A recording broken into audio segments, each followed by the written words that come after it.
ကယ်တော့လေခုဒီတိုင်းမတရားနာကြတာပဲကျုံးနာတော့လို့မေးလို့ရှိရင်ဖြင့်ကိုယ်ခန္ဓာပရိစ္ဆေသမုပ္ပါကိုကိုဖြတ်တာလို့မှတ်ရမယ်။တရားနာတာဒီပဲကျုံးနာပါလေ။ကိုယ်ခန္ဓာပရိစ္ဆေသမုပ္ပါကိုဖြတ်တယ်လို့မှတ်ထားကြပါလား။ကိုယ်ခန္ဓာပရိစ္ဆေသမုပ္ပါကိုဒီမှာဆရာဘုန်းကြီးကကြား။ကိုယ်ခန္ဓာပရိစ္ဆေသမုပ္ပါကစတာသမုဒိယသစ္စာကစ။ရတာဒုက္ခသစ္စာရ။သမုဒိယစရင်ဒုက္ခရ။ဒါကဒုက္ခတွေကသမုဒိယဟောပွားပြန်ရင်လည်းပါရ။ခန္ဓာပရိစ္ဆေသမုပ္ပါဘာပါလိမ့်မယ်တဲ့ဓမ္မတွေကစဉ်းစားတော့ပြည့်စုံလို့ရှိရင်နှစ်ရ။ဒီတဲကတည်းကပေါက်ပွားလာပြန်လို့ရှိရင်သုံးဖြစ်သုံးဖြစ်ပြန်တော့လေးဒုက္ခသစ္စာရဒါပရိစ္ဆေသမုပ္ပါလက်ကင်ရှိတဲ့ပုဂ္ဂိုလ်တွေကိုယ်ခန္ဓာစဉ်အပြင်ရတော်မှားနဲ့မတွေ့ဇန်တိတောင်နေနေသည်ကိုလည်းမရတော့ပါဘူးလို့ဆိုလို့ရှိရင်ဒီကကျဲဒုက္ခသမုဒယဒုက္ခဒါပဲတဲ့ရှင်းရရှင်းပါဘူးဒါပြောပါလေလေဒါပဲလို့လည်းနေတယ်ဆိုတော့ရင်းပြီအဲ့တော့သမုဒယဆိုတာကလည်းဓမ္မတွေပြည့်တာမီးလို့ပြောတာဒုက္ခဆိုတာလည်းသင်လို့ပြောတာအနန္တဘာကသင်ပေါ်ရမီးနဲ့သင်တာလက်နေတာသင်သိနေမီးငိမ့်တယ်လို့လာရသင်သိနေမီးငိမ့်တယ်လို့မလာပြန်တော့လေဘုန်းကြီးဓမ္မတွေမှာတဲ့တို့နောက်ဆုံးကဘယ်လိုနေခဲ့ရတော့စေကျိုးရင်းမန္တဓမ္မမင်းကြီးတွေနဲ့ဖြစ်ခဲ့ကြလားလို့နေကသမုဒိသစ္စာကတော့ဖြစ်ခဲ့ပါပရမတ္ထသစ္စာသေချာကြည့်တဲ့အခါကျတော့ဖြင့်နည်းနဲ့သင်ပဲလက်ဖြစ်နေဘာနဲ့ဖြစ်ဒီဓမ္မတွေသိတဲ့အတိုင်းနဲ့စိဏ္ဏမတ်ဆိုတာဒီဝိညာဉ်သင်္ခါရဆိုတာဒီဓမ္မတွေသမုဒိယသစ္စာပဲအဲဒီလိုရောဆိုလို့ရှိရင်ကိလေသာမီးတယ်ဒီလိုကဝိညာဉ်ရဲ့သလနဲ့သောတာဝေဒနာဆိုတာခန္ဓာ၅ပါးသင်တယ်ပေါ့။အဲဒီလိုရတဲ့သာရိဟုသောဒီသင်္နေဟုသောဒုက္ခသစ္စာ။သမုဒယရိဟုသောဒီသင်္နေဟုသောဒုက္ခသစ္စာ။ဒါနဲ့ဒီစက္ကန့်နဲ့ချက်ဖြစ်။ဒါကဒီကံမှာကြီးရပြန်တော့တဲ့ခန္ဓာမှာခန္ဓာကြီးဝိညာဉ်ရဲ့သောတာနဲ့သောတာဝေဒနာကြီးရထားပြန်တော့ဓမ္မတွေကလည်းဓမ္မတွေဆရာကောင်းသမားကောင်းတွေကလည်းမတွေ့ပြန်ကိုယ်ချင်းရကိုလုံးနေပြန်တော့လေတဲ့သင်္ကြန်ကမိပေါ်တာသင်္ခန္ဓာတွေက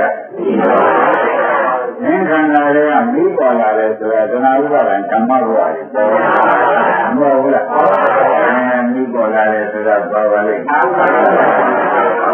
ဒီကြောင့်လောင်းနေတဲ့ရှင်ဆင်းရဲကနေပြီးဒီကာလကမိထွက်လာပြန်တယ်ဆိုတော့သနာဥပါဒံဓမ္မဘဝတွေလာပြန်တယ်ဒီကိလေသာမိတွေရောက်တဲ့ဆင်းရဲပြန်တော့အနာဂတ်ဘဝမှာဇာတိဓမ္မရဏဆိုတဲ့ဝိညာဏဥပါဒနာဖသဝေဒနာဆိုတဲ့၄နံပါတ်ကိုပေါ်ပြန်တယ်မဟုတ်ဘူးလားဘာသစ္စာဩဒါဖြင့်ဓမ္မတို့သမုဒိယကြောင့်ဒုက္ခဖြစ်ဒုက္ခတွေကသမုဒိယပြန်ပေါက်ပွားပေါက်ပွားရင်တော့ဘာတွေဖြစ်တာဒီဒုက္ခသစ္စာနာကဘဝဒီနာရတွေကမမတော်တဲ့ကြိုးလို့ဆရာတော်မကောင်းမတွေ့ရင်ပေါက်ပေါ်နဲ့သင်များတော့သမုဒိယပိုင်းဒီမှာအချက်ကလေးထည့်ရအောင်မထည့်ရဘူးအဲ့လိုချင်းဉာဏ်သမုဒိယမောက်ပိုင်းဒီခါမှာသမုဒိယတွေလာအောင်လာလို့လားဒါဖြင့်ဓမ္မတွေသံဃာတရားလုံးပါဖြင့်တတိယတို့ဗာရင်းများနဲ့နေရပါလိမ့်မယ်လို့ကိုယ်ရင်ကိစ္စကြည့်ပါဘောကြလေးကဗာရင်းများနဲ့အမှုရနဲ့ဒုက္ခအမှုရနဲ့ဒုက္ခဒါပဲဆက်တယ်အမှုရကမိဒုက္ခကဖြစ်ဒါတွေလည်းလောင်ရတ်သက်ပြီးတယ် ကြောင့်မနေ့ကတရားပြောခဲ့ပါတော့30ခုမြန်ပြီးဝန်တော့တဲ့အဲမှာသင်္ချာသက်တာတော့အေးဆိုးတာမရှိဘူးလို့ဘုရားတော်လည်းပြောခဲ့။ဟုတ်ပါဘူး။ဒါကြလည်းနားလေ။သဘောကျ။အဲ့ဒါကိုတဲ့ဓမ္မတို့နိဗ္ဗာန်ဆိုတာလေသံဃာစိတ်မြင်းငိမ့်တာပါခေါ်ကြ။သံဃာစိတ်မြင်းငိမ့်တာဆိုတာသံဃာတွေ။ဟုတ်ကြ။ဒါမီးဒီမီးသိနဲ့ဒီလောင်စာသိဒီမီးငိမ့်ရဲ့နိဗ္ဗာန်။ဒါဖြင့်ဓမ္မတွေစဉ်းစားကြည့်ပါ။နည်းနဲ့လုံးသိရင်ပါခေါ်ကြ။နိဗ္ဗာန်ဆိုတာနည်းနဲ့လုံးသိတာနိဗ္ဗာန်။မြင်ကြနိဗ္ဗာန်ဆိုတာဘာလဲ။မြတ်ကလမ်းတာလေ။ခန္ဓာတွေကိုသုံးကမီးဒီကမီးဒါပြန်လောင်စာသိရဲ့မီးငိမ့်တာဆိုတဲ့ဥစ္စာဒီနည်းနဲ့သုံးသိမ့်တာလို့ကဏ္ဍနဲ့ပဲမှတ်လိုက်တာ။မှတ်မိသေးဘူး။နိဗ္ဗာန်ပါပါလေ။လောင်စာဆိုတာရှင်းပါ။သုံးပါပါလေလို့ဒါပြန်ဥပဒနာလို့မလုပ်တဲ့ပုဂ္ဂိုလ်မှာ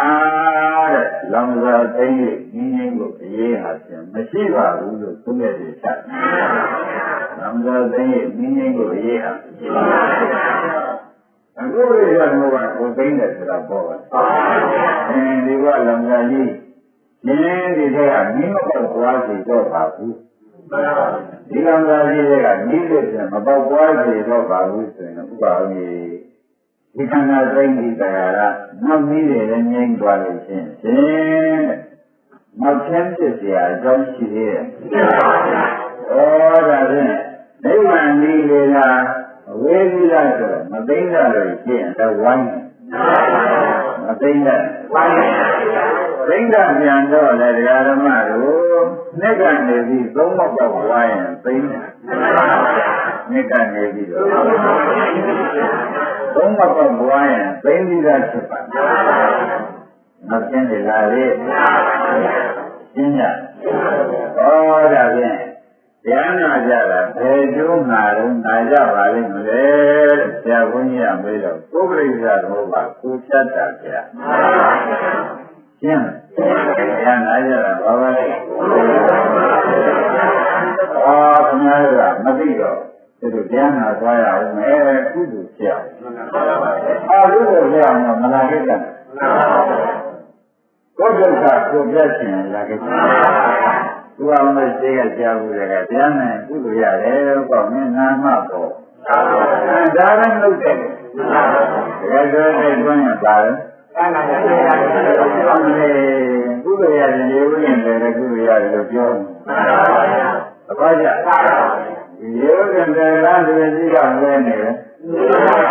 ကုသိုလ်တော့ရတယ်ဒါပြိဿနုပတမပြတ်ရှင်းအဲ့ဒါပြိဿနုပကုသိုလ်ရရင်လည်းအများတော့မပေးသေးပါဘူးတဲ့ဉာဏ်နဲ့ဖြတ်မှာဖြတ်မှာရှင်းအားနဲ့ဖြတ်နည်းနည်းတော့မပူအောင်ကြားတဲ့ဉာဏ်ဝင်နည်းနည်းတော့မပူအောင်ကြားတဲ့ဉာဏ်ဝင်လည်းအောင်ဒိဋ္ဌိကမှာနည်းနည်းလုံးလာကူးမိရင်လေးတော့ဖြင့်ကိုယ်ပိုင်ရတော့မယ်လေးဒုက္ခသစ္စာကိုယ်ပိုင်ရမယ်ဆိုတာမမြတ်မဆန်တဲ့ဒီဒုက္ခကိုခံရမယ်ဒါဆိုသိတော့ပြအရင်ကတရားဓမ္မရလို့ရှင်းရင်ဘုရားကကိုယ်ချက်ပေါင်းမယ်လို့ဆိုပြီးလာခဲ့တယ်ဘုရားရရင်တော့မလာခဲ့ဘူးရှင်းမလားဘုရားရရင်လည်းရှင်းကြတယ်အိမ်မဝေယဝိသတရားနဲ့တရားကိစ္စတွေဝေယဝိသလုပ်နေအများဆက်တဲ့နေရာတွေမှာရှင်းပြလုပ်နေတဲ့ဥပအောင်လို့မပတ်တော်လို့သူရပရိစ္ဆေမှုကတော့သက်ပါရဲ့လားလို့ပြောတော့ဩဝဒဓမ္မကရဏညာပဲရှင်းမလားပါပါလိမ့်ဓမ္မကရဏညာပဲရှိနေသေးတော့ဥပဒနာညာမဉဏ်ကမဟုတ်သေးဘူးဥပဒနာညာမဉဏ်ကမဟုတ်သေးတော့ဘုရားဓမ္မတွေမှာကုသိုလ်တော်ရတယ်ကိုယ်ဒုက္ခတော့မပြတ်သေးဘူးဘာလို့ရှင်းပြိ စ္စာသမုပ္ပါဇဝိုင်းကိုကြည့်ပြကြပါတရားဓမ္မတို့ဘုရားရဲ့ဇဝိုင်းကြည့်ရင်ကြည့်တယ်ဆရာဘုန်းကြီးထောက်ပြတာကြည့်ရင်ကြည့်ပေါ့ဗျာဒီဘက်ကိုမကူးလို့ရှိရင်ဒီဘက်ကြီးတွေလာပါဦးဒီနည်းကဒီကျင့်ပြအောင်မလုပ်နိုင်သေးဘူးလုပ်နိုင်တော့တရားနာတာဒီကားပဲဆိုတော့အဲ့ဒီနဲ့ဒီမကူးရအောင်လို့ဆိုပြီးဒီကားကသောပရိစ္ဆသမုပ္ပါကိုဖြတ်ခြင်းလို့နေယူလာတယ်ပြန်တယ်ကျုံးခါလာကြတယ်တတိယလိုဒုက္ခသစ္စာတွေကတတိယလိုသမုဒယသစ္စာမပေါက်ပွားတဲ့မိလိုခြင်းလို့တရားနာတယ်အမှန်တရားနိဗ္ဗာန်ရဲ့တရားကဒါလိုရင်လို့မှတ်ကြတာအဲ့ဒီချင်း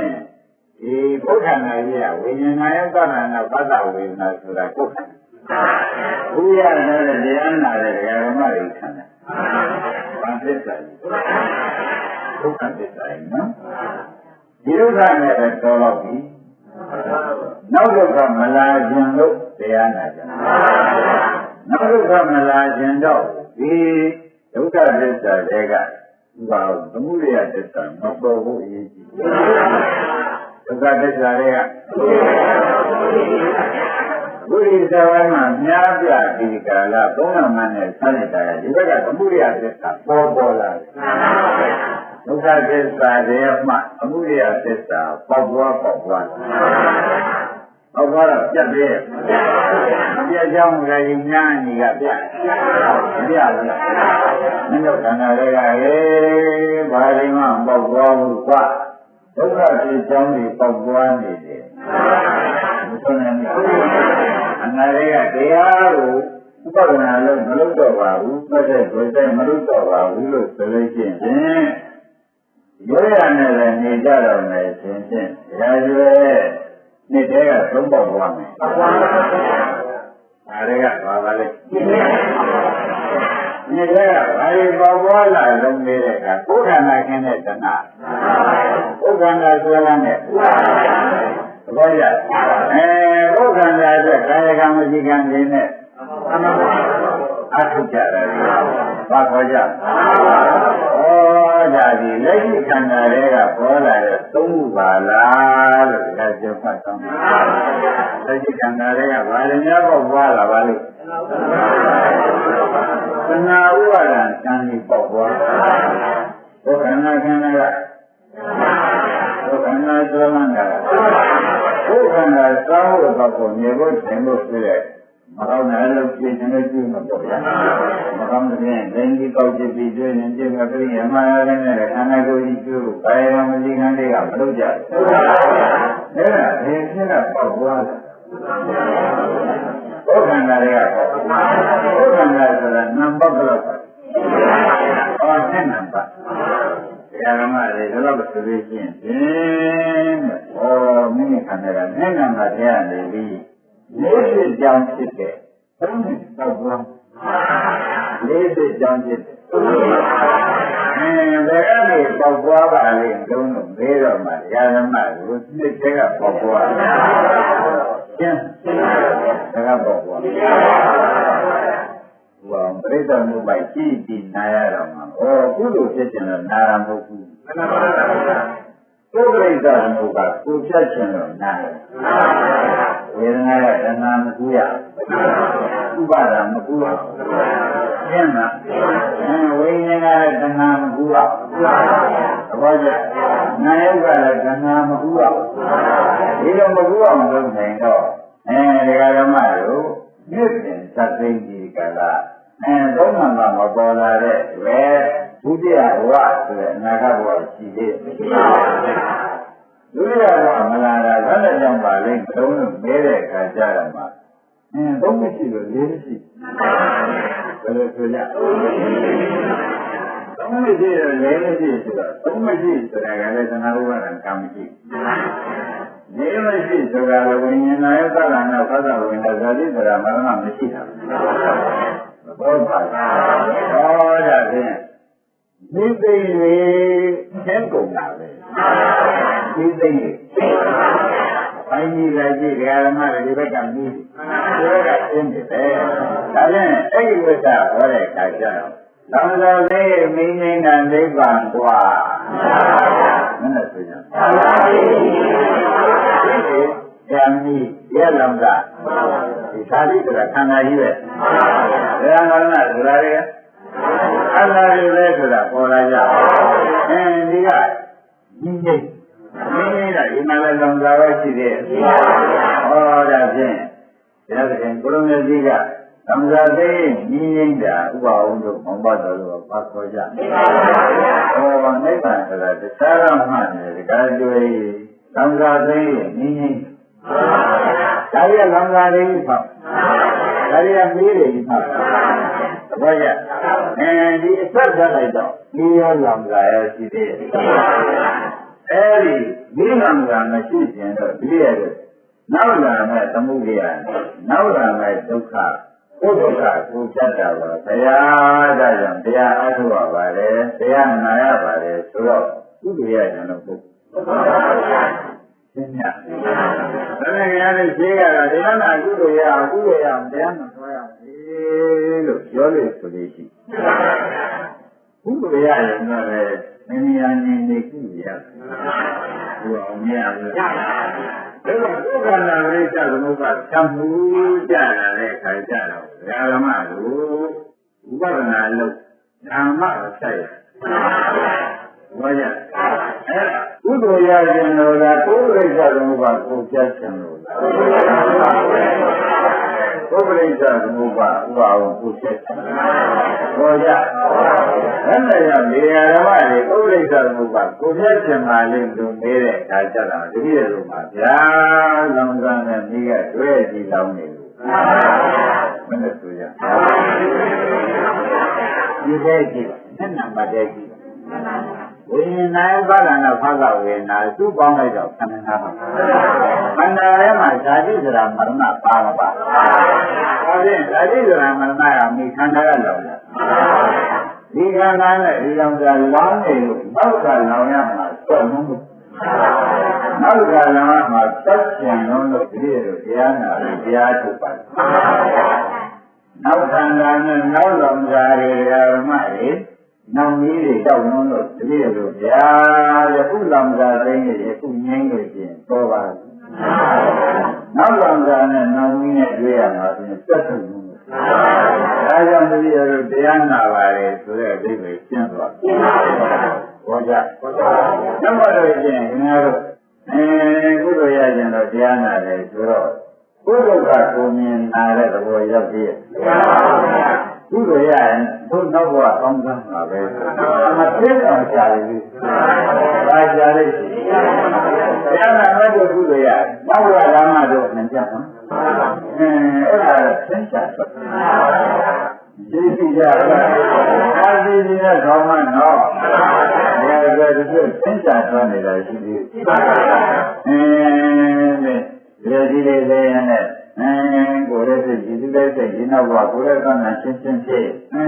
ကိုယ်ရဲ့ကောင်းတာရှင်းရှင်းဖြစ်ဆိုရဲကိုယ်ကဥပအောင်နဲ့စဉ်းစားတာတော့သင်္ချာကြောင့်အဲ့ဒါဆိုရင်သင်္ချာပြန်လေးဆိုရင်တော့သင်္ချာလို့ရှင်းရှင်းသင်္ချာမြည်ရပါဘူးသင်္ချာတော်ရစ်ဆိုတာမမှန်အဲ့ဒါမြည်တယ်ကြာဒီပြင်းနဲ့မှာပဲကိလေသာတွေကလည်းဘုဒ္ဓနာကိုယ်တော်နဲ့ကိလေသာတွေကမရှိဘူးလားအဲ့ဒါကြောင့်သိတဲ့ဓမ္မတွေမသိဘူးဆိုမှပြန်သင်္ချာကြီးပဲဘာကြမသိဘူးဒီကျမ်းမှာမင်းကြီးတွေဆက်လို့ရှာတယ်ဒီဘာမှဆိုရဲမဆိုဘုန်းကြီးဟောတယ်လို့မရင်လိုက်ပါနဲ့ငါကြွေရအဲ့ဒီခန္ဓာကမှတုတ်ပါတခါလဲလာထားပါတယ်ဘာကြအဲ့ဒါရဟိုကအမှုတွေကသွားမြင်တဲ့ပန်ရုပ်ထဲမှာပါနေရှင်းပြီတိုင်းဓမ္မကုသိုလ်ရခြင်းလို့တရားနာကြတာလားကုဒုက္ခသိဉ္ဇဉ်လို့နာကြတာလားဟုတ်တယ်တရားနာဆုံးမဲ့တိုင်ဒုက္ခသိဉ္ဇဉ်ရှင်းဘယ်လိုပြောရအဲ့ဒါတဲ့ကုသိုလ်ရရမတည့်ဘူးကုသိုလ်ရတဲ့ဒုက္ခတွေကဒုက္ခသင်္ချာတဲ့ကုသိုလ်တွေကရှိကြည်နေကြတယ်တော့ဥပအောင်ပြောလိုက်မပြောနဲ့အဲ့ဒါလည်း ဓမ္မတို့ဘုရားနာကြတာဘာလို့ကြတာဘုရားတရားတော်ကကိုဖြတ်တယ်အာနာဘုဒ္ဓကကိုသိမ့်ကျမ်းဘာဒီလိုပြောခဲ့ပြောပြောမပြောပြောဘုရားရတာတော့ပြောနေတာပဲရရရရှိကဘယ်လိုပြောဘူးကုသိုလ်ရတဲ့ချိန်ခရတဲ့ကုသိုလ်ဒီကားတဲ့ခရစ်ဖြစ်တယ်သင်္ကြန်တဲ့ကုသိုလ်လည်းဖြစ်နိုင်တယ်။ကျမ်းသိတဲ့ကုသိုလ်လည်းဖြစ်နိုင်ပါတယ်။ဘုရားခမည်းတော်ညီရဲ့ကျက်ဖန်တာကြီးကိုအမှန်ပြောရတယ်။မနေ့မှတွေးပြီးသိတာပြောရတယ်။သင်္ကြန်ဆက်တာကများမများဘူးလား။မင်းဒီကချင်းရကောဝိခြင်းနဲ့စိတ်ချင်းချင်းတရားလိုက်ပါလေနာမပေါ်ပါဓမ္မကုသိုလ်ရကုသိုလ်ရမှာမင်းနောက်ကောင်းတာပါဆိုတော့ဘာသာထွက်တာသင်္ချာထွက်တာဖြစ်နေတယ်တခါကျွေရသဘောကျဒါဖြင့်အဲ့ဒီဘူကိုပြောင်းပြီးဒီကလာဓမ္မတွေကတရားတော်မယ်ဘုရားကိုသိနိုင်တဲ့တရားသွားပြီးဒီကလာနီးကြည့်ဘုရားကိုသိတဲ့နီးသွားပြီးဒီကလာယူကြည့်ကျင်းမလားဒါလည်းလာခဲ့ကြဘုရားကိုသိတဲ့နီးသွားယူကြည့်ဦးမယ်ဘုရားကမသိနိုင်ဘူးမသိနိုင်တော့ဓမ္မဘုရားကိုသိတဲ့နီးသွားယူအောင်မယ်ဆိုတဲ့စကားဟာဖြင့်တရားထဲမှာဘုရားလုံးကြီးရွေးချက်ပေးလို့ပါတယ်။မဟုတ်လို့ဖြင့်ဘုရားရှိတာကိုမသိဘူးဘုရားရဲ့တဲ့ပုဂ္ဂိုလ်ဘုရားရှိတာကိုသိရမသိသေးရင်သူသိတာမသိသိတာမသိရင်နောက်ခံတာလိုချင်ပါလိုရင်လို့ရှိရင်သင်္ကြန်ထောက်မှာမဆက်ဘူးလားဒါဖြင့်တရားဓမ္မကိုကုသိုလ်ရဖို့တရားနာကြတာလားကိုယ်တို့ကဘိန်းလို့တရားနာကြဒါကတော့သစ္စာဉာဏ်နဲ့နာသစ္စာဉာဏ်နဲ့ပြောရှင်းလားဘုရားစမ်းနေပြောနေတယ်ဥပမာမျိုးမောင်ပတ်တော်ကဆိုချင်သေးတာမဆိုပဲကမင်းတို့ကအလွယ်ဖြစ်နေလို့ပြန်ပေးနေရတာတကယ်ပြောရရှင်းလိုက်ပြီလားအဲ့ဒါတွေသိမှုတွေစမ်းဘုရားကိုသိနေတော့ဒီတော့ပြန်တရားနည်းကြွားရအောင်သံဤတံမီကြွားရအောင်ဘာလို့မှမမှဓမ္မဝိတ္တရဲ့ဝိတ္တရဲ့လို့ဘုရားဒီဘက်ကြီးဒါကိစ္စဝတ်ကိုဘာကြဒါကိစ္စဝတ်နဲ့ဓမ္မဝတ်ဓနဝကရာကိစ္စဝတ်ဓမ္မဝကဓမ္မဝတ်ရှိနေတာဒီကိစ္စဝတ်ကြီးဆက်တာကိစ္စဝတ်နဲ့ဓမ္မဝတ်ကိုမဲ့နဲ့တရားနဲ့အထုတ်လိုက်တဲ့အခါဒီတော့ပြတ်မှာဒီကဝိပါကဝတ်ဆိုတာလာရဲ့ဝိပါကဝတ်7ပါးလို့ရေးထားတယ်လာရဲ့မလာတော့ဥဒ္ဒါရဲ့ကိုယ်ကိုဖြတ်သွားအောင်မယ်တဲ့ဒီကကိုယ်ကိုညာညာပြီးတော့ဒီတရားတွေသိရတယ်ဆိုတော့ကိုယ်ရိစ္ဆာမှုကကိုယ်ဖြတ်သွားအောင်ကိုယ်ဒုက္ခကိုသိမ်းသွားအောင်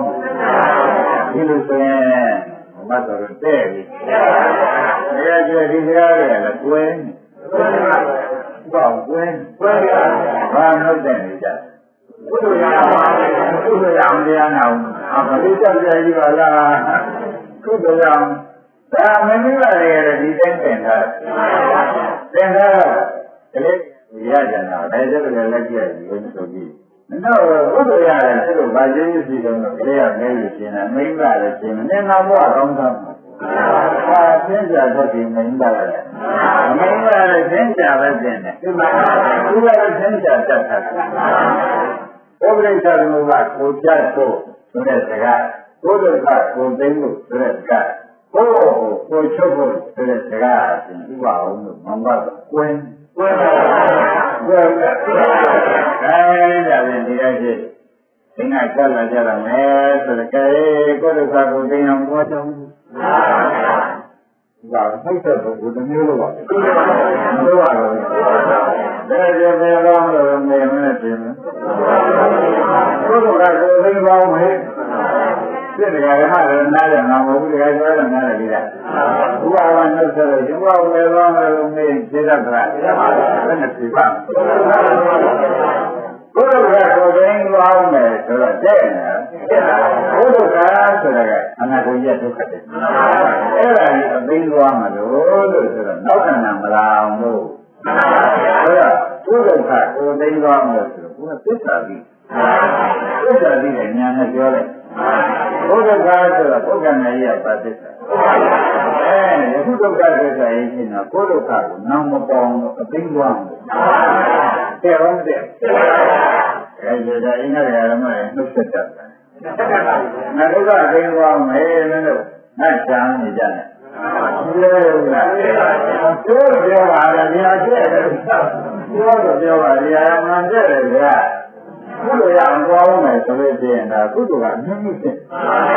မဖြစ်ဘူးလားအဲ့ဒါကသစ္စာပြီးတဲ့ဉာဏ်နဲ့ပြောတာကမသိတဲ့ဉာဏ်နဲ့ပြော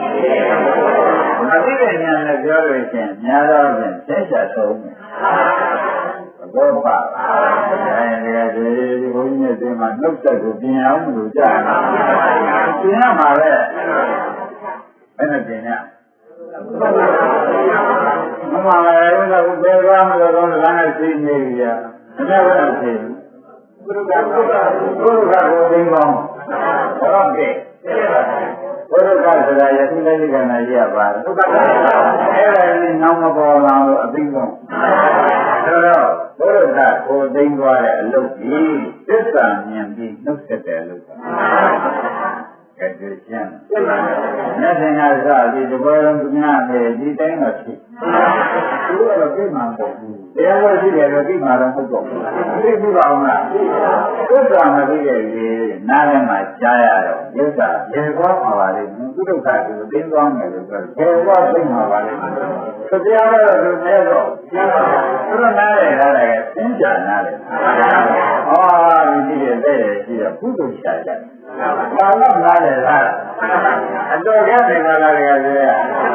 အဲ့ဒါသစ္စာသိတဲ့ပုဂ္ဂိုလ်နဲ့မသိတဲ့ပုဂ္ဂိုလ်တိုင်းလာတဲ့ဒီရတရားဓမ္မတွေကတော့ဖြင့်သစ္စာသိနေတော့ဒီအင်းနဲ့ဒီမဲကြီးသူတို့မဲကျင်နာမဲကိုယ်ဒုက္ခကိုသိမ်းကောင်းမယ်ဆိုတဲ့စကားကြီးကိုယ်ဒုက္ခသိမ်းတော့မယ်ဆိုတော့အနန္တရောဓနိဗ္ဗာန်ရှင်းအန္တနိရောဓအနန္တရောဓခန္ဓာချုပ်ခြင်းနဲ့နိဗ္ဗာန်နဲ့နိဗ္ဗာန်အနာပါသစ္စာအဲ့ဒါကိုယ်ဒုက္ခကိုသိမ်းသွားမယ်ဆိုတဲ့စကားအမှန်ဘုဒ္ဓံတဲ့ဒါဆိုသုံးရပါသုံးပါတော့ကောင်းပါတော့ကိုသစ္စာပြီးတဲ့ဉာဏ်နဲ့ပြောရခြင်းကြောင့်အမှန်တန်ဘုဒ္ဓံအဲ့ဒါဖြင့်လက်နံမှာပါသစ္စာသုံးနာမှာမပွားလို့ပြန်လာကြသုံးနာမှာမပွားအနာဝရဏတန်နေမလားလို့ဝိရဒနာတွေအဲဒီဒုက္ခကိုကြောင်းနေသိနေတော့နောက်ဒုက္ခလာတယ်ဒါဖြင့်ဓမ္မလိုပဲသွားမလို့မေးမယ်ဆိုဘုရားကိုသိကောင်းမယ်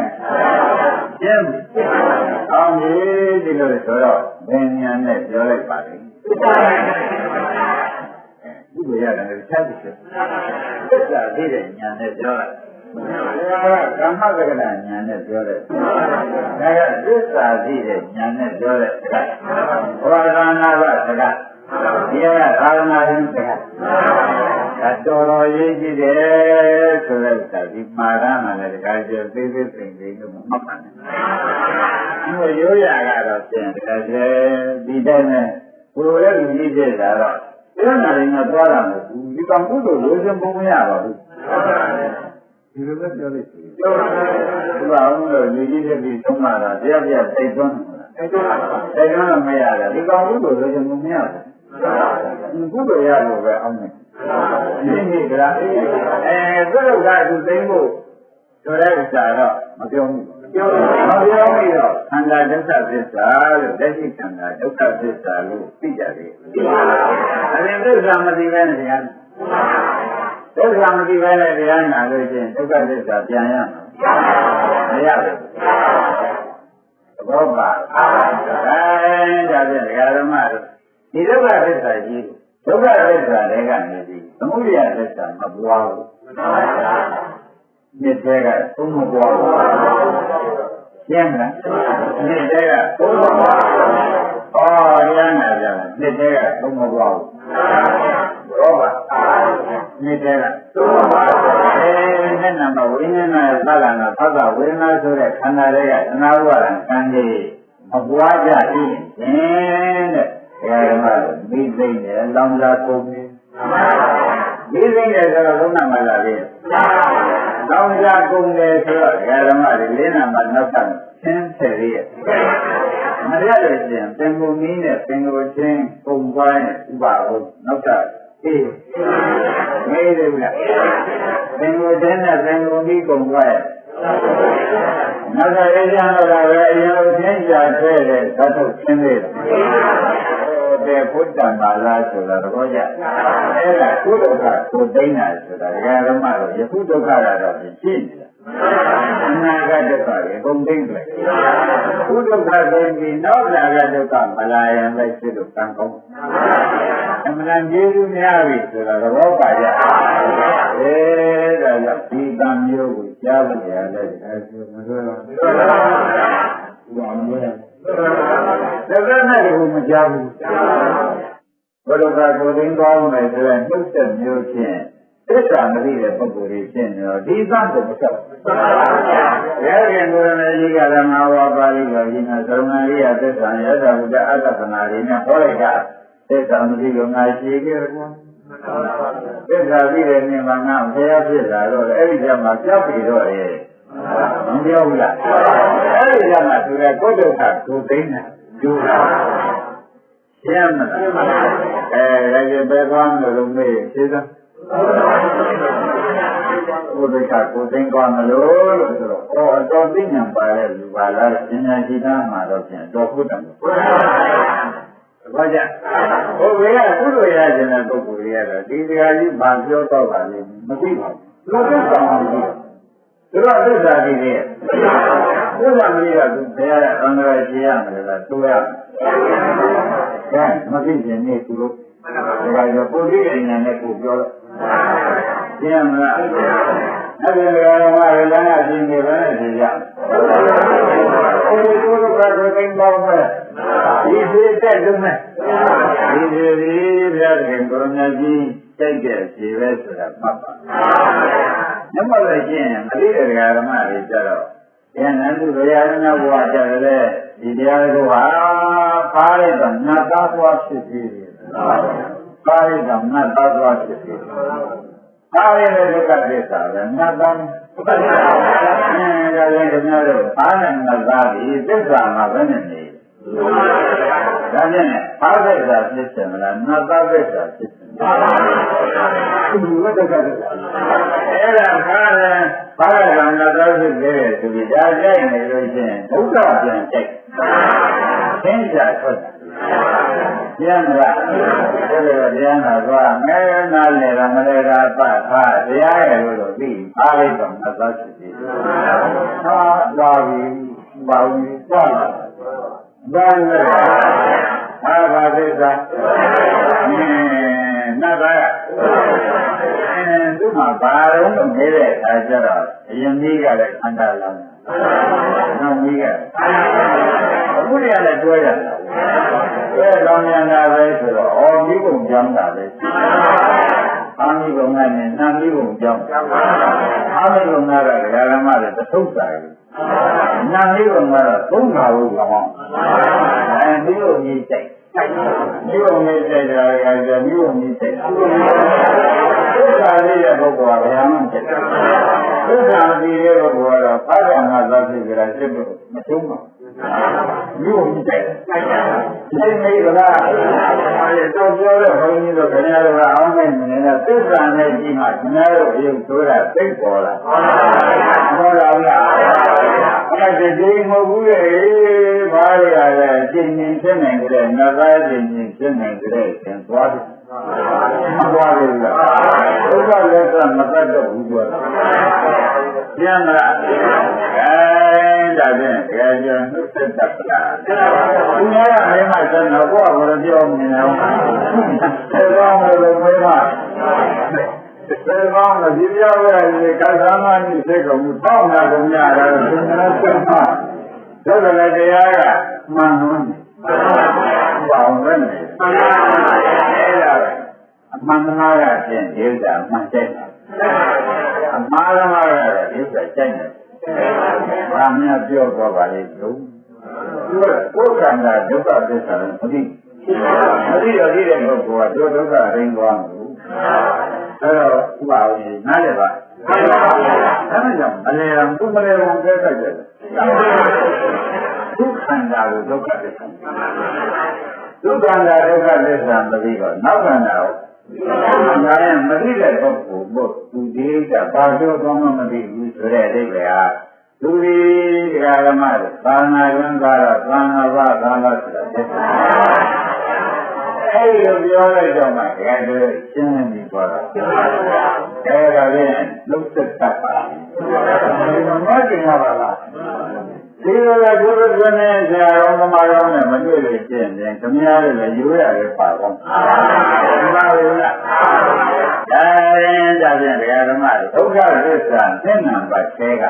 သုံးနံပါတ်သမုဒိယသစ္စာမကွာတော့အရေးဟာဘုရားရှင်းပြပါ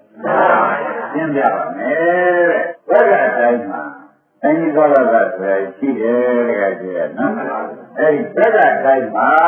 တဲ့သုစုမာရဒီလေးဆိုတော့ဒီကြောင့်နဲ့ဒီတောင်ရှိဒါအဲ့ဒီတိုင်းကိုကြွတယ်ဆိုပါလားအဲ့ဒီတိုင်းမှာတော့ဘာရှိတယ်လို့မေးတော့သူ့ငယ်တော်နဲ့ခမည်းရှိသုတ်တော်ကငယ်တော်မာယာလားလို့မေးတော့မဟုတ်ဒီဘုရားကြီးနဲ့ဒီဘွားကြီးဝန်နဲ့ချိန်နာရဘုရားတော်ပြည့်နေတယ်ဘာလို့လဲမချိန်နိုင်ဘုရားဓမ္မကိုအကျဉ်းရဝန်တွေကအောင်လိုက်ခေါ်လိုက်ပြန်ပြေးလိုက်ဒီဘုရားဘောကြီးအိမ်တော်ပြကိုပြန်ပြီးဒီထဲမှာပါပြိတွေနေလိုက်ဆိုတော့အချိန်ဘလောက်အခုကမာရဏနဲ့အခုကဒီတာပေါ့အန္တရားမာရတော့နေရတယ်ဘုရားဥစ္စာဒီတော့နေလိုက်ပြေးလိုက်နေပါတော့အဲ့ဒါဆိုရင်ဝိလေကငါလည်းဆက်ဆက်ရှိသေးတယ်။ဒါကြိဝိဘာယကိုနံပါတ်ကြီးငယ်ကားလည်းဆက်ဆက်ရှိတော့ဟိုနေလို့နေလိုက်ဘယ်တော့ကြဲတော့နေလိုက်နေလိုက်အချိန်ငုံနိုင်ပါသစ္စာနေတာကလေးတွေနဲ့ဆက်ဆက်တာဒေရမရဏလိဒုက္ခသစ္စာအချိန်တန်အချိန်နဲ့အဲ့ဒါဘုရားမြတ်ခင်တော့နာမသိခင်တော့ဖြစ်တဲ့ဒုက္ခဘဝဒီနေ့ငါကိစ္စမသိခင်တော့ဖြစ်ခဲ့တဲ့ဒုက္ခဘဝပေါ်ကြဒီဘုန်းကြီးနဲ့ဒီဘွားကြီးဝန်တဲ့နေလိုက်သေးလိုက်အချိန်မောင်းတော့ဘာဖြစ်တာလဲဖြစ်အရိယုခသစ္စာနဲ့မဟာရကသစ္စာကျော်ရဥပအောင်ထားကြတော့ပါပြီလားဓမ္မတွေဘုရားတော်တတ်တဲ့ကြောင့်တော့ကြာဒုက္ခရောက်နေပါလိမ့်မယ်အများတို့နှုတ်ဆက်တဲ့ဤကိုမသိဘောဒုက္ခကိုအပြတ်သွားမလို့ဒီဟာကိုမသိခမည်းတော်ဒီဘုန်းကြီးနဲ့ဒီဘွားကြီးဝန်ထဲမှာချိန်ပေါင်း900နေလိုက်ကြည့်ကြည့်ရသိကြအဲ့ဒါဘုန်းကြီးနဲ့ဘွားကြီးဟာအိမ်အောင်ကြတဲ့ဘဝဒီဘုရားကြီးနဲ့သိတဲ့ငကုရနာတာမဟုတ်ပဲတရားတော်မှလည်းအိမ်အောင်ကြတဲ့ဘဝနဲ့ရှိသေးတယ်။အဲ့ဒီထဲမှာလည်း900ပြိတ္တိနေပြီး900ကျေဘူးပြီးဒါကြတဲ့ပုံပြည့်တောင်းပြည့်သွားဒီဘုရားကြီးကတရားတော်ကနဲ့အိမ်အောင်ကြပြီးအဲ့ဒီထဲမှာသူပြိတ္တိနေရတာ900ဟုတ်900သုံးတူလူငယ်တော့က900နောက်သူရှင်ဘဝကိုကောသွားပြီးဘုရားတော်ကဒီထဲမှာယူပြည့်နေရတာဘုန်းကြီးကတခြားသောဓမ္မနဲ့ကြားလို့အိမ်တော်ပြနိုင်ဘုရားကြီးကတခြားသောဓမ္မနဲ့အိမ်တော်ပြဘယ်လိုရှိပါမသိလို့တော့တော့ဒီဒုက္ခကြီးခံရပါလိမ့်ဟောလားအဲ့ဒါနဲ့တော့ဘုရားဟောင်းက1500ရှင်းနေတော့ရောက်ရဲ့တဲ့ဘုရားရဲ့တောင်းကြီးကကြွလာတော့အမလေးသားကြီးကြွလာတယ်သားကြီးကြွလာတယ် ဘုန်းကြီးနဲ့ဘွားကြီးကဘာကြီးကြွလာလဲဘိုးတို့ဘွားကြီးမိသေးတို့ဦးမကျေးဇူးဆောက်လာလားပဲသွားခြင်းနဲ့မရှိတောက်ခြင်းနဲ့မရှိဝိတ္တင်နဲ့မရှိမှပဲကြွလာတယ်နောက်ကရန်တွေကတွေးကြတဲ့ဒုက္ခပိလို့ပြင်မှာသောသောနာမေတော်မာယာတဲ့အခုဒီအမေတဲ့ဖေတဲ့တွေ့လိုက်ကြောက်တော့တဲ့ကြီးရဲ့အခုကိုညတာပေါ့ဗျာအဲ့ဒီဘုရားကပြန်ပြောอ่ะမာသက်သာမသိတဲ့ကဒီဝေးကြီးနဲ့ဒီခွားကြီးဒီသင်္ကန်းကြတဲ့အဲမှာပြည့်စုံနေမိတာ900တော့ဝေးကြီးကတရားတော်မင်းနဲ့အင်္ဂါကြတဲ့နာဝေးတွေနေရတယ်ခွားကြီးကဒီရာကြီးနဲ့အင်္ဂါကြပဲနဲ့ဘာသာကနဲ့အင်္ဂါကြလို့အဲဒီကအရှင်တော်အမှုတော်တွေပြည့်တာတွေဆင်မှုပြည့်တာတွေကြောင့်သာကြီးကြွလာတယ်သွားကြီးကြလာတယ်ပြောကြတယ်သူကအချိန်ပါလားပြန်အဲဒီမှာဘုရားကြီးကဒီဝိသုသောက်ပြီးဒီတိရစ္ဆာန်ပြောနေတာကအာရုံကြဓမ္မတို့အများဆုံးသုတ်တက်မှုကြီးဘယ်လောက်သုတ်တက်လဲဆိုတာသိအောင်သူသစ္စာမသိလို့1500ဘုရားနာမယ်ဓမ္မရမပါသေးဘူးဘုရားဆိုပါ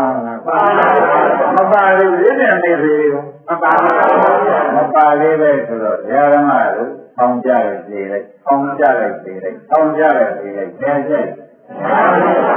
မြေဝမ်းနဲ့ထောင်းကြလိုက်ဟုတ်တော့သေးလိုက်ဘယ်ကျက်အဲ့ဒါသစ္စာမသိသေးဒီလိုရှိနေရ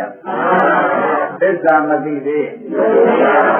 ဒုက္ခသစ္စာလို့မသိသေးတဲ့ကာလပတ်လုံးဒုက္ခဖြတ်ရေးကဖြင့်ဘယ်တော့မှဝေးရမှာမဟုတ်ပါဘူးဒုက္ခဖြတ်ရေးဘယ်တော့ဝေးရဘယ်တော့မှမပြောဘူးဆိုတာသိကြမှာဘုရားလမ်းကိုဒီဘုန်းကြီးနဲ့ရားကြီးတစ်ချက်ကလေးမပြတ်ဘဲနဲ့1900ဆိုတော့ယာမကိုကိုယ်ကိုယ်နဲ့အောင်ပတ်မှာနေရကြပါသိရကြပါ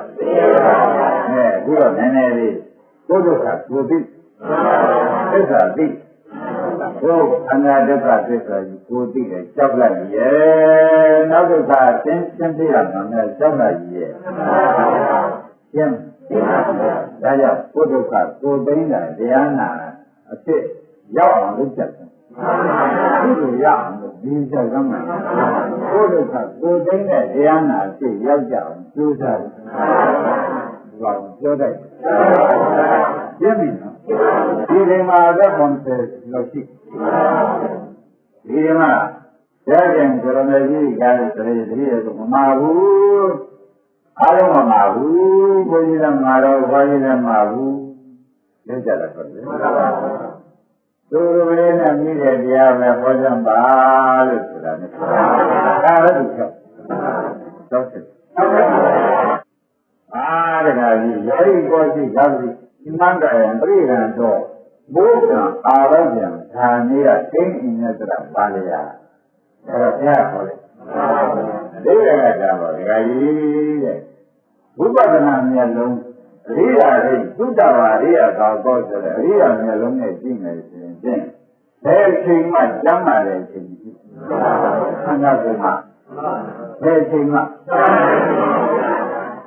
ကြဘုရားလူမိုက်ဖြင့်ကျမ်းမာပါရဲ့လို့ဖြေတယ်ခဲကြလူမိုက်ဖြင့်ဒါပြန်ခင်ဗျားတို့နှုတ်ဆက်နေတာလူမိုက်ကြီးပဲအဲ့ဒါတော့နေကောင်းကျမ်းမာရလားကျမ်းမာပါရဲ့အသွားလူမိုက်တဲ့ဒီလားလောကီကိုရှိသောဒီမင်္ဂလာရမရိရံတော့ဒီခန္ဓာကိုယ်ကြီးပေါင်းနေရတဲ့ပုဂ္ဂိုလ်ကြီးရဲ့လူမိုက်ခန္ဓာတဲ့ကျမ်းမာတယ်ဆိုတော့လူမဘောကြဝနာနဲ့သာသနာနဲ့အောက်နေရလို့ရှင်ကြောင်းကျင်းတဲ့နာနဲ့အောက်နေရလို့ရှင်လည်းခါလကနာနဲ့ဒီရမှာမနာရလို့ရှင်ဖြည့်ကနေဆွဲနေတော့အိုက်တဲ့ဘူးတဲ့နာနဲ့ဒီရမှာမလာလို့ရှင်လည်းအေးနာတွေနဲ့လည်းနေကြရဘယ်ချိန်ကြောင်းဘောပါအဲဒါယောဂီကောစိကံပြီဒီမင်္ဂယံမိရံတော့ဘုရားအာရယံဇာနိယကိဋ္တိညတရပါရတယ်လူမိုက်ခံလာကွာ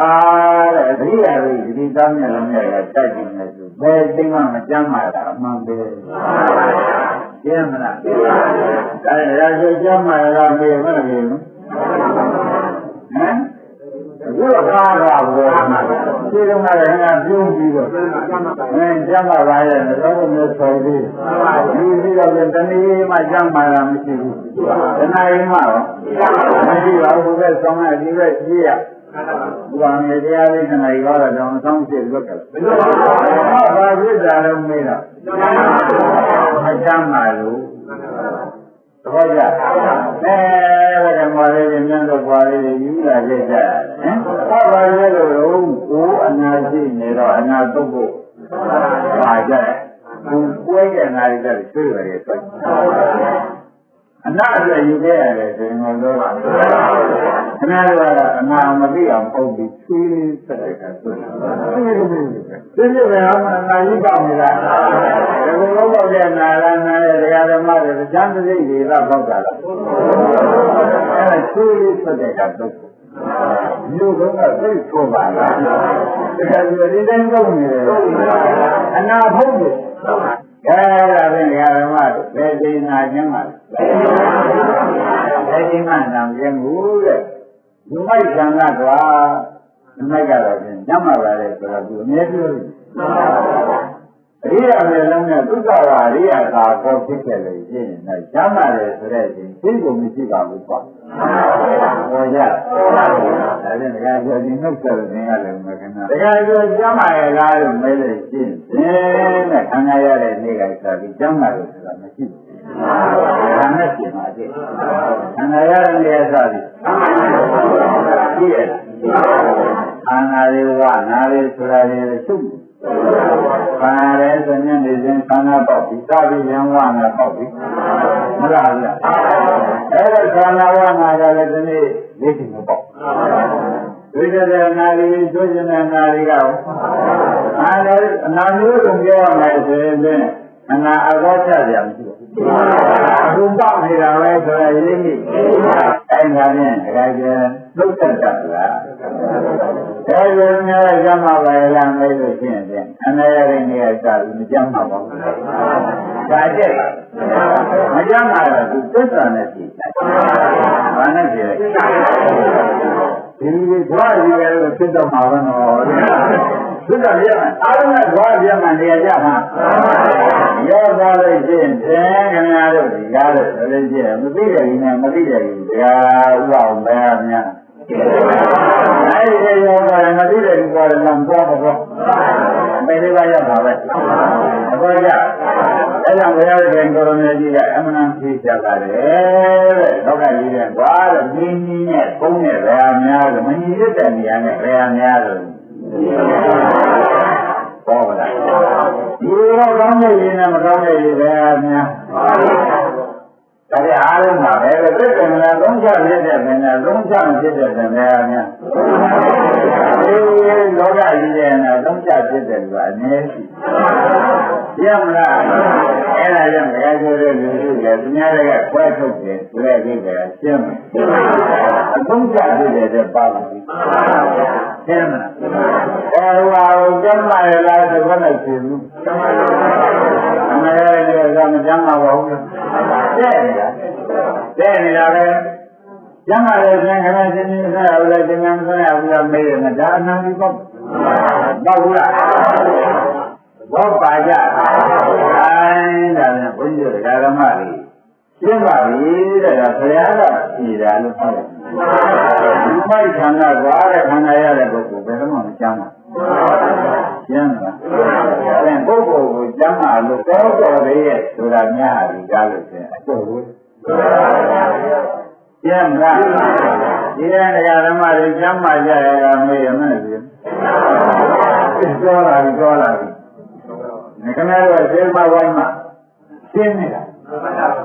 ရှင်းတဲ့သေမဝိုင်းရတာမဟုတ်ပါဘူးကိုရှင်းတဲ့ကိုကုရတာကမနည်းဘူးသေမဆိုတာအမှန်ပြင်းတဲ့ဝေဒနာမှခေါ်တာပဲကိုရှင်းတဲ့ကိုသတ်ပါနေကြတယ်ညနေခမင်းလေးပြောလိုက်တော့သံဃာလေးကပြောက်သွားဒီနေ့ဆိုနေတဲ့ခါသူ့လိုက်ပို့လိုက်တယ်ဒါကြတော့ခေါင်းနေတဲ့ငါလေးကပြောက်ကိုရှင်းတဲ့ကိုကုရ ပြန်မလားဒီကိုသိတဲ့ကိုခုနေတာတော့မှဒကာဓမ္မတွေကမသိဘယ်နဲ့ချက်မှသိမှန်းသိနေတာအဲ့ဒီချက်ဖြစ်ချင်းမှပြောပါနဲ့တရားဆိုဘယ်နဲ့တည်းမှသိစင်ရင်တော့ကဲ့မှာအဲ့ဒီမှာရေးတဲ့အခါလေးသိခုကြရတယ်ဒီဘုံကြီးဆိုတာပေါ်လာအိမ်ထောက်တာလည်းသိကြလေးနာလေးချက်မှဆိုလို့လေးနာဆိုတော့လေးရတဲ့နေကအေးပတ်တယ်သိလုံးလုံးညာတော့အမှုလုံးနဲ့ဆိုတော့အများရဲ့အိမ်မှာရှိတာတွေကကုန်သေးရင်လည်းသိွက်ကြည့်ပါဘူးသိကြည့်ပါဘူးအဲ့ဒါနဲ့ကုပြီးတက်လာနေကြတာသဘောကျအနာကျင်းလို့လားတဲ့ကိုသိနဲ့ကိုပါသိနေတာလားပါသစ္စာမို့သမစ္စာကောင်းတယ်တောတော်လေးရဲ့ဝေဒနာကုတာမှမရှိဘူးအတော့ဆိုးရနေတယ်ဆိုတာပေါ်လာဒါဖြင့်ဒကာဓမ္မတွေတရားခင်ဘုရားကြီးရဲ့ဒကာကြီးတဲ့သူပြီးတော့ဘဝပေါင်း1500ဖြစ်ခဲ့တဲ့ဒီလိုကြီးပေါ့ဗျာအခုကပြဇာကြီးတို့ဒီမိုက်ဆန္ဒဒကာကြီးရတဲ့အနာကိုစောင်းနေရတဲ့ပုဂ္ဂိုလ်ဘယ်တော့မှမကြမ်းပါဘူးဆိုတာမှတ်ထားပါကျင်းလားဒီမိုက်ဆန္ဒပါတဲ့ခန္ဓာကိုယ်စောင်းနေရတဲ့ရွတ်ဆောင်နေရတဲ့ပုဂ္ဂိုလ်ဆံဖို့နေရတဲ့ပုဂ္ဂိုလ်များဘယ်ကာလမှာမကြမ်းပါဘူးဆိုတဲ့ဥစ္စာဘုရားကြည်တာပေါ်လာ။အဲဒီဘုန်းကြီးတို့ဓမ္မတွေကအုံးပဲသိမှမကြမ်းပါလားဆိုတာကိုပေါ်ကြ။ဒါသစ္စာဒုက္ခကပိဋိနာခေါ်ဆိုတော့ပေါ်ပါဒီကနေ့မကျဒီကနေ့ကျနှိစ္စနာခန္ဓာကြီးသူတောင်းနေတဲ့ပုဂ္ဂိုလ်များဒီကကျော်သစ္စာသိမသိကြဘဝသူတောင်းတဲ့ပုဂ္ဂိုလ်များသစ္စာမသိလို့မှတ်ပါကျင်းလားဒါရင်ဒီကကျော်အမှန်တရားရှိပါကျင်းပြီနော်ဒီရရဲ့ခင်ကိုရမေကြီးကဒါကြီးကလည်းခဏကြောက်တာရှင်ဗျာတဲ့အဖို့ဘာလို့လဲဖြစ်ကုန်လဲတော့သမီးတော်တွေကိုတရားရှင်းရှင်းရှင်းရမယ်ဆိုလို့ရှိရင်လည်းကျင်းဒီတက်ကသိမှရတော့ပါလိမ့်မယ်သူ့ကိုနဲ့မိမိတရားပြောသမ်းသူကလေးကလည်းဖြစ်တော့ရဲတယ်နဲ့ချက်ရင်းလာတယ်ဘာကြဒီရဟန်းတရားရှင်ဘုရားကြီးကဟောလိုက်ကြုံလို့ပြတဲ့ခါကျတော့ကိုတဲ့ဓာကြီးတဲ့ကိုယ်သာနာရီသိမနာရီဒါလေးကဟောလိုက်ဒါကြောင့်လည်းဟောဓမ္မတွေနားလဲဒီလိုလုံးနဲ့ပါလာတဲ့ဒီနေ့တရားကျင့်ရမှာပါတယ်လို့ကိုယ်သာနာရီသိမနာရီဓမ္မတွေခန္ဓာကိုယ်ကိုနာကျင်နာပါဘုရားရဲ့သာနာကတော့ရှိသိက္ခာနာရီနဲ့ဘယ်လိုပါလဲကိုယ်သာနာရီသိမနာရီနဲ့ဆိုတော့ဘယ်ဟာသူ့လိုသူ့မှာဒီနေရာကြီးရဲ့ဒိဋ္ဌိဒိဋ္ဌိကဒီဓမ္မတွေရင်းမိတော့ခရင်ဒီဓမ္မတွေရင်းမိတော့ခရင်ပြီပါလေကိုယ်ကနာရီစိတ်နာရီနဲ့ဟောလိုက်တယ်ဆိုတော့အမှန်တရားသူ့ဘုရားများစွာဆောင်းနာရတာသာဘတော်လာတော့သာကြီးကဟောတဲ့တရားဆိုသိတဲ့ညနာတွေပါလေကျွံပြပြန်ပြသွားပြီဘုရားခင်ဘုရားကြီးကလည်းဒီတရားဟောပြီးကြတယ်တရားလမ်းဆုံးနေတော့ဥပအောင်နောက်တော့မဆက်ဓမ္မတွေဒါလည်းဟောဒါလည်းဟောပြီးကြတာသွားတော့ဘုရားခင်ဘုရားကြီးကကြွသွားတဲ့အခါကျတော့ကျန်တဲ့ဘုရားဒီဘက်ကတိုင်းမှာမရှိကျန်တဲ့ဘုရားကြီးပြီးတယ်ကျန်တဲ့ဘုရားကြီးပြီးပဲကလားအခုကမာတာတရားကြီးသောတာကြီးကတရားသူဟောလိုက်တဲ့ဒီနေ့ကသံဃာမျက်နှာတွေကျဲကျွမာလာဘာလာနဲ့ဟောနေပြီးကြတယ်နှုတ်သက်တယ်မကျွမ်းမနေပါမလားဗျာတရားနဲ့စိတ်တိုင်းကြည့်လိုက်တယ်ဆိုတော့အမှန်မှန်လေးတော့စိတ်ချမ်းသာတာကြီးကပေးတဲ့တရားဆိုကိုယ်ပုံမုန်းနေတာသူ့ဟောသမားရဲ့တရားစိတ်ကမနာလေးပါဘူးသင်္ပရိဘုရားတရားတောင်းမှနေတယ်ကိုယ်ကနာရဲ့သိမနာတွေနဲ့ဟောပါတယ်ဗျာအဲဒီကြီးပဲကိုယ်ကနာရဲ့သိမနာနဲ့ဆိုတဲ့ဒီလေဒါကြီးသိပါရဲ့လားမသိပါဘူးဗျာသိနေလားဒီဓမ္မတွေကသိလားကိုယ်ကနာရဲ့သိမနာတွေနဲ့ဆိုတဲ့တရားကိုအကျေသိလားမသိဘူးမသိဘူးမနိုင်ဘူးဒီနဲ့မှာဟောတယ်